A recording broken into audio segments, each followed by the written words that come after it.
Welcome to Chillin' 101. We hope this video helps. In this video, I will explain how to get alpha data fragments in Starcraft. These valuable items are essential for improving your gear and crafting advanced equipment. You'll primarily find them by engaging with various anomalies and events across the zone. Be sure to come prepared for potential encounters, as these areas often attract hostile factions and dangerous creatures. One of the most efficient ways to acquire alpha data fragments is by farming proto-electro clusters. These clusters primarily appear in the raw stock area. Simply enter the cluster and remain within its boundaries for a period, and it will yield fragments. However, be aware that raw stock is a contested zone, so always be ready for player versus player combat and carry plenty of ammunition and medkits.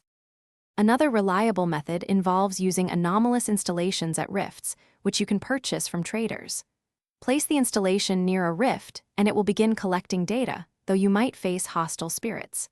Additionally, always carry a detector, like the SAC-1 or candle, to passively find anomalous caches. Periodically scan your surroundings. If a cache is nearby, follow the signal to claim your fragments. Once you've collected alpha data fragments, you can use them for crucial crafting recipes and to upgrade your existing weapons and armor, significantly boosting your combat effectiveness. If direct farming proves too challenging or time-consuming, remember that trading with other players is also an option. Keep exploring the zone and utilizing these methods to ensure a steady supply of fragments. Thanks for watching. Consider subscribing if we helped you.